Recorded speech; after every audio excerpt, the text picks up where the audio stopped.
All right, so baby Lobo is here. He's a little fussy. I think he's hungry, but luckily I pumped a little bit, so we got a bottle for him if we need. Come on, look at the people, baby. Don't whine, don't whine. Let him see you. Let him see you. Say hello. Say hello. Say hello. All right. Mommy's gonna feed you. All right, so there we go. He like pushes the bottle away. So that morning when I was kind of falling asleep and waking up, I was noticing that my contractions were getting further and further apart, which the idea is that they get closer and closer together. And so I was kind of a little confused by that.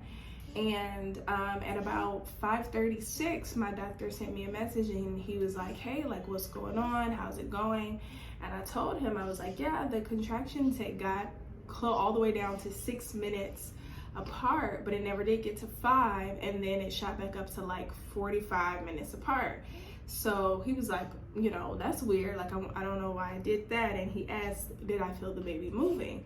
And so I'm like, well, no, I don't feel the baby moving, I just feel pain. And so for me, Lobo was always moving, like moving. And so that was crazy for me because I'm like, wow, like I don't feel him moving. So at that time, me talking to the doctor, Michael was waking up, and I told him what was going on, and he was like, oh no, we're going to the doctor now. So the doctor told me to come in, and he did a little check for me just to make sure that everything was okay with Lobo. And he was like, oh yeah, like you're 6 centimeters dilated, like you're having this baby today. And I was like, oh my gosh. So he told us to go ahead and check in downstairs in the labor and delivery. And so I'm like freaking out. I'm like, what? I'm about to have a baby. And I'm like, and when we were in the office, he goes like, are you sure you're doing it naturally? And I'm like, yeah, I'm doing it naturally, like no medication, no nothing, like just straight up me. And so I purposely told him that again there because I knew if I was like, well, I think so, he would have probably like had an epidural or something ready. And I really wanted to go through naturally, just because it's better for the baby, it helps with breast milk production, which by the way, I'm like hand expressing every 2 minutes, my goodness. But it helps with a lot of things, and also for your bounce back and everything as well. Just some good things. Of course, every mother can't do it, they're not physically able to, so I understand that, but that was my goal, was to try to do it, and I did. So after that, we go down. Micah has to leave me because he has to go to a level below us and like check in, pay for the room and all of that. So he was gone for a while, and I was like, oh my goodness.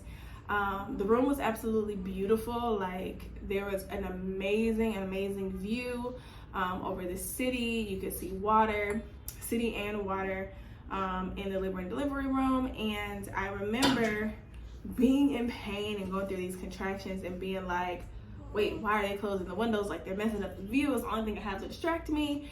And I had no idea. It took me a second to process. I had a birth plan. And on my birth plan, I said that I wanted dark, dim in the area. And so these nurses, shout out to Panama Clinic, as well as my doctor, Dr. Roberto Lewis, who's absolutely amazing. They had read my birth plan, so they were making it dim like I asked. I also wanted to play like soft music in the background, which I brought a speaker with me, which Michael was gonna grab for me, but he was downstairs. I was having contractions. I wasn't thinking about none of that. And they found like a speaker for me and like helped me hook up my phone, and like everything that I said in the time when I wasn't thinking about it, they made it happen down to the T. I told Dr. Roberto that I didn't really want to be on my back. I wanted to kind of move around and like let the baby come and use gravity for it. And the entire time he's like, okay, do you want to try this? Do you want to try that?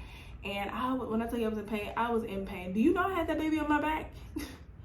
I was like, I can't move nowhere. Like, figure it out here or it's not happening.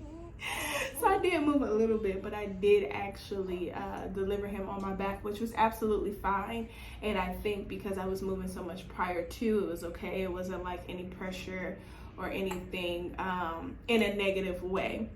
And then I also was slightly inclined up, so I could use like the pressure to lean down and actually push him. So it was good.